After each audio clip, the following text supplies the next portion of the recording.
Well, we head to the Western Cape now, where police say integrated law enforcement agencies are operationally ready and will be deployed at predetermined times in various areas throughout the province. This is in anticipation of today's EFF protest action. The party protesting against load shedding and corruption in South Africa. The EFF has called on the country to have a national shutdown to show support for their protest action. Our reporter Vanessa Poonah joins us live now from Cape Town. Vanessa, I know that in Cape Town, you probably might see some differing, I suppose, pictures depending on where exactly you are. What are things looking like, particularly in the townships in the Western Cape, versus what they would look like in the city?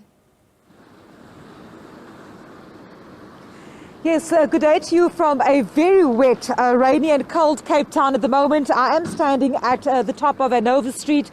This, of course, is where the marches usually start and gather. And behind me, you'll see a number of law enforcement as well as police vehicles. There were more a short while ago, but as at this stage, no sign of any EFF protesters. Now, earlier this morning, we took a drive through along the N1, the R300, where there was a police road stop and search operation, as well as on the N2 highway just after Muway. That, of course, adjacent to areas such as Khayelitsha and Nyanga. We drove through Borchard's Quarry Road, all quiet this morning, but according to the City of Cape Town, overnight and in the early hours, there were sporadic incidents of stone throwing, that of course at Borchard's Quarry, and then also at Kraaifontein. I beg your pardon, it's just getting water in my eyes here. Sporadic incidents of stone throwing. They've confirmed that they have arrested one member or supporter of the EFF out in Parklands, that's near Tableview, and that's after a group of protesters allegedly tried to intimidate workers at fuel stations in the area.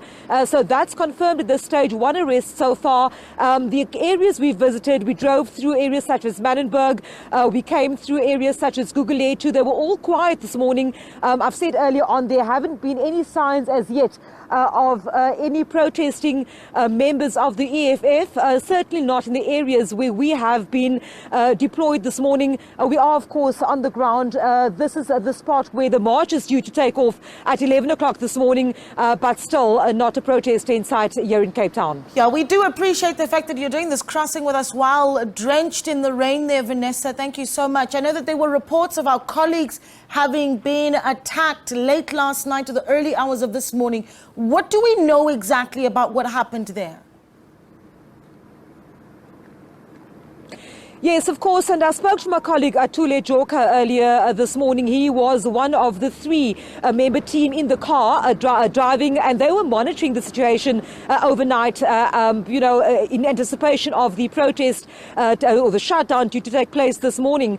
And of course, they were monitoring. They went out to Kraaifontein, he told me, and then on their way back, they were on the N2 highway near that Borchard's Quarry where this isolated stone-throwing incidents took place, and that's where I think they stopped to film, and that's where they came under attack by allegedly a stone-throwing incident. We know that there was damage to the vehicle, and one of my colleagues, Oratile, he was sitting in the passenger side of the vehicle. He was taken to hospital. We understand that he was treated. He has been discharged, and that's what we know at this stage. Of course, the matter will be followed up with the police, and as well as just to ensure that our colleagues are safe. But that was an isolated incident that took place in the early hours of this morning, around 2-3 o'clock this morning. I can say that I've spoken to both Oratile as well as Otule. Shaken they were this morning, but still strong after the incident of trauma they've been through. And just lastly, I know that this is very uncomfortable for you, Vanessa, but before I let you go, any word from EFF leadership in the province about what happens now? We know that the scene's still very quiet in the city of Cape Town. Any word from them about what the day is going to look like?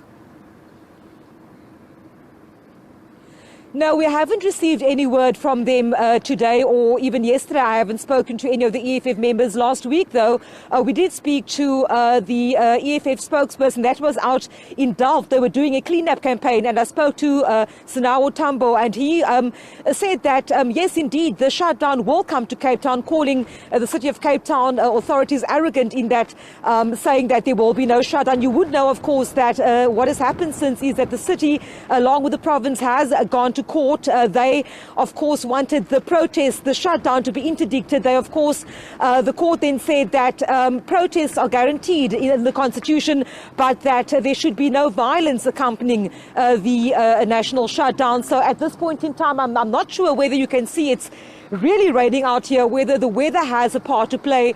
But as I've said, we have not seen any movement on the ground in terms of mass support or even any kind of support. I mean, I haven't seen any member of the EFF or supporter out in the streets of Cape Town this morning.